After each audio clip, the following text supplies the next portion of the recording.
जो मेरा टॉपिक जो अधूरा रह गया था,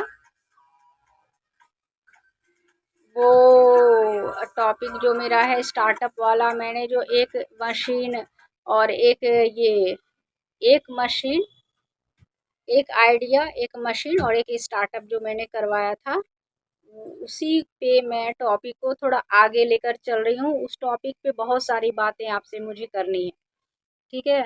आपकी भी बातें हमें सुननी है और हमें अपने विचार बताने हैं आपको, जो हमारे विचार से जो सही है और जो हर कोई अप्लाई अपने लाइफ में कर सकता है। सिंपल से सिंपल पर्सन अपनी लाइफ में चेंज अगर लाना चाहे तो ला सकता है। अगर कहीं से आपको कुछ पॉजिटिव थॉट मिल रहे हैं तो उसको एक्सेप्ट करना चाहिए, ठीक है। तो हाँ, हर किसी की सक्सेस जर्नी जो है ना, एक छोटे से थॉट से स्टार्ट होता है। थॉट और थिंकिंग से, छोटी सोच से। एक छोटी सी सोच जो है इंसान को बहुत आगे लेकर चली जाती है। तो सोच, आपके माइंड में क्या विचार चल रहे हैं, इससे आपका व्यक्तित्व बनता है, ठीक है। तो अगर आप व्यवहारिक बात कहें, हम तो व्यवहारिक बात ही करते हैं फ्रेंड्स, प्रैक्टिकल बात करते हैं, अपनों से अपनी बातें करते हैं। हम आपको बुक्स की बातें, लर्निंग की, स्टडी की जो हमारी लर्निंग चली है वो बातें हम आपको नहीं बताते हैं। उसका भी कुछ कारण है। उसका कारण ये है कि वो बातें बहुत टफ हैं जो आपको समझ में नहीं आएंगी, ठीक है। उस टॉपिक पे हम कब जाएंगे, जब आप ये बातें समझ जाएंगे और अपने लाइफ में अप्लाई कर लेंगे। अप्लाई करें ना करें, बट जब ये बातें आपको समझ में आ जाएगी, देन हम नेक्स्ट बातें आपसे करेंगे। जो क्लास की बात है, हम तो क्लास का, कोर्स का कुछ नहीं बता रहे हैं आपको। स्टार्टअप का कोई भी कोर्स से लिया हुआ कोई भी बात हम यहाँ पे नहीं अपने बात में नहीं किए हैं, अपने चैनल में नहीं बताएं अब तक। मैंने बस एक ही बात को, टॉपिक को छेड़ा है कि आप छोटे से छोटे मतलब तरीके से शुरू करना चाहें, जीरो अमाउंट इन्वेस्ट करके, तो फ्री का स्टार्ट क्या हो सकता है वो हम आपको बता रहे हैं। फ्री में क्या कर सकते हैं, फ्री में लर्निंग आजकल बहुत मिल रहा है। यूट्यूब चैनल में तो लर्निंग भरा हुआ है, ठीक है। तो आप उसका बेनिफिट उठाइए। काम आप ने शुरू किया है, हमने शुरू किया है, हमने स्टार्ट किया स्टार्टअप। तो आप उस फील्ड में जितना भी आगे जाना चाहें, जितना भी सक्सेस करना चाहें, कर सकते हैं। आपको हम उसमें कुछ गाइड कर देना चाहते हैं। उसमें आपका जो वर्क, जो नीड है, जो डिमांड है, वो क्या क्या है स्टिच वाले में। तो आपके लिए सबसे अच्छा वर्क रहेगा जो आप इस ड्रेस तैयार होता है, पहला।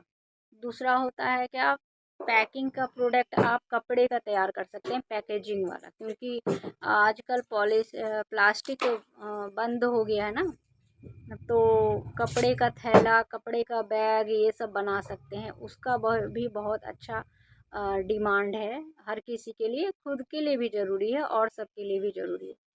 फिर देन साथ में आप कवर वाला कर सकते हैं, टेबल क्लॉथ वगैरह कवर का। वो पर्दा, ये सब का बहुत आजकल तो मार्केट है फैशन का। तो इंटीरियर में ये सब बहुत काम आता है। जिस टाइप का, जिस डिज़ाइन का चाहिए, तो टाइप और डिज़ाइन में जाएंगे तो इसका डिमांड है। और देन आप क्रूस का भी यूज कर सकते हैं। क्रूस के भी बने हुए प्रोडक्ट का मार्केट में बहुत डिमांड है। हाथ हाथ से बने हुए आर्ट एंड क्राफ्ट में, अ, तो उसमें ना आर्ट एंड क्राफ्ट में आ जाता है, बट इसका डिमांड बहुत ज़्यादा है। इसमें डिमांड है क्या कि आपके उसका मैंने एक देखा था शार्क टैंक में। एक महिला थी, वुमेन थी, वुमेन एंटरप्रेन्योर थी, जिन्होंने कॉलेज टाइम से क्रूश का काम स्टार्ट किया था, कॉलेज टाइम से, अपने क्लास के टाइम से।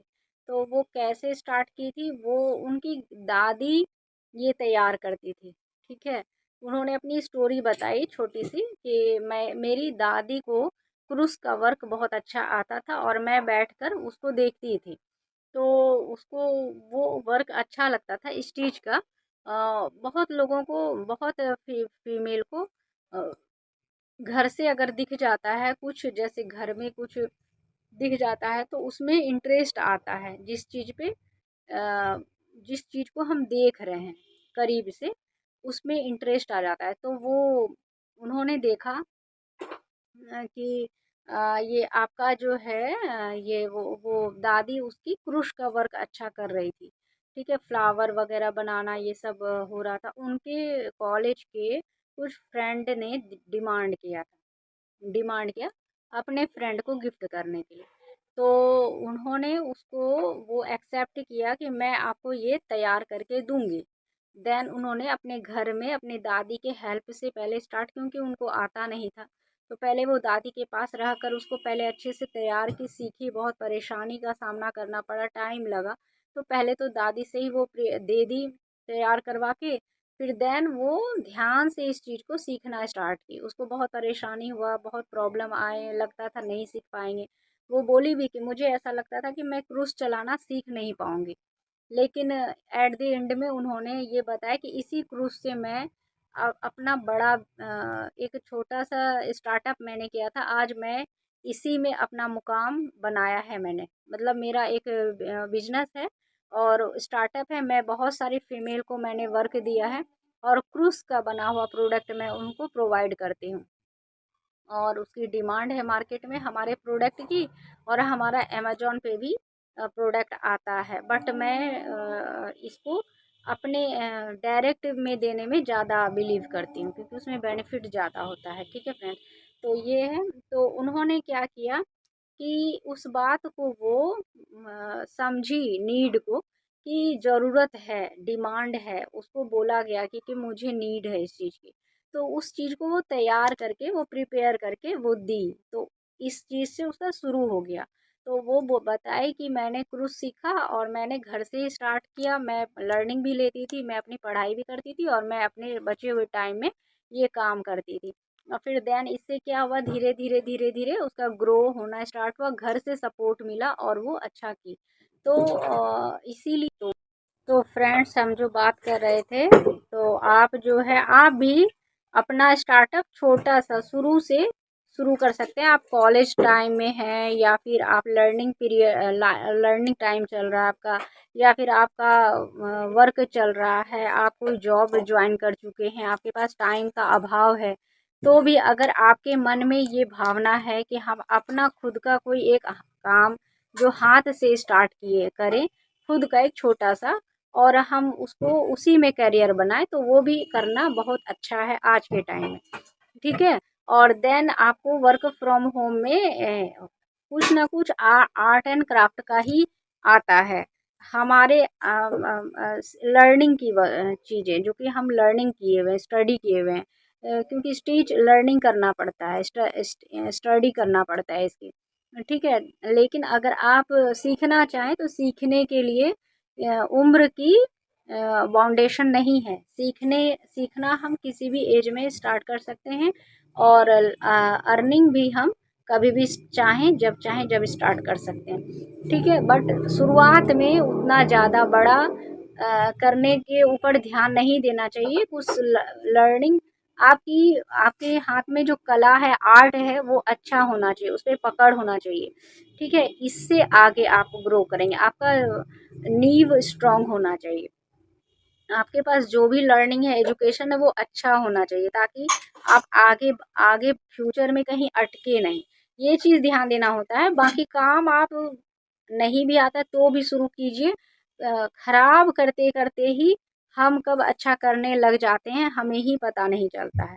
शुरुआत में तो गड़बड़ हर चीज़ में होता है। हम लर्निंग भी स्टार्ट करते हैं तो लर्निंग में भी मिस्टेक ही होते हैं। पहले सबसे ज़्यादा क्या होता है, मिस्टेक होता है, गलती होती है, बुक्स ख़राब होते हैं, हम कॉपियाँ बर्बाद कर देते हैं, कॉपी में लिखते हैं, मिटाते हैं, लिखते हैं एक ही पेज में, बार बार पेंसिल से एकदम डीप मतलब कि वो करके प्रेशर देकर लिखते हैं, जिससे कि पेज फट भी जाता है, बहुत सारा पेज फट जाता है। बहुत सारे बच्चे के टीचर बोलते हैं क्या कि बच्चे जो है ना बुक्स में जो लिखते हैं कॉपी में, कॉपी फाड़ देते हैं, लेकिन टीचर ना उनको सिखाना बंद करता है, ना ही स्टूडेंट को वो फटकार लगाता है, क्योंकि वो जानता है कि इसकी एज क्या है। वो बहुत कम एज में, बहुत उम्र की अनुभव नहीं है उनको, उन्होंने शुरू किया है, बच्चे ने सीखना शुरू किया है, तो वो पहले गलती से ही शुरुआत करते हैं, मिस्टेक से ही सीखते हैं। तो इसीलिए गलती करने से घबराएं नहीं, शुरुआत कीजिए, स्टार्ट कीजिए अपने काम को, और मिस्टेक होता है तो उससे लर्निंग लीजिए, गलतियों से सीखना चाहिए। और प्रैक्टिस रेगुलर करते रहना चाहिए, परेशान नहीं होना चाहिए, दुखी नहीं होना चाहिए, निराश नहीं होना चाहिए। ये सब कम एज में इसीलिए बताया जाता है क्योंकि उस समय में बच्चे की लर्निंग माइंड सेट होता है, और वो बच्चे जो होते हैं ना, डांट और फटकार को भूल भी जाते हैं। आप उसकी पिटाई भी कर देंगे तो बच्चे भूल जाते हैं, पर एक एज के बाद ना वो याद रह जाता है। और वो बच्चे को लगता है कि मेरे सेल्फ रिस्पेक्ट पे बात आ रही है और मेरा जो है ना इंसल्ट किया जा रहा है, तो इसीलिए वो इग्नोर, मतलब वो विरोध करते हैं। अगर आप शुरू कर रहे हैं तो भी बुरा नहीं है, हम जब जागें तभी सवेरा, ठीक है। और आपको ना शुरू करने के लिए किसी ऐसे शुभ मुहूर्त की ज़रूरत नहीं, अच्छे काम की शुरुआत हम कभी भी कर सकते हैं और उस काम को आगे भी लेकर जा सकते हैं, ठीक है। तो आप स्टार्ट कीजिए, हम हमेशा आपके साथ हैं, और आपकी समस्याओं के ऊपर भी हम वीडियो देंगे। आपको जो जो प्रॉब्लम फेस करना होगा उसका भी सॉल्यूशन हम बताएंगे, और आपको सजेस्ट करेंगे जिससे डिजिटल वाले में, जिससे कि आप अपने काम को, अगर आप फिजिकल वर्क बहुत टाइम से कर रहे हैं तो उस वर्क को डिजिटल कैसे लेकर जा सकते हैं। तो बने रहें हमारे साथ, मिलते हैं हम नेक्स्ट वीडियो में। आप सभी का बहुत बहुत धन्यवाद।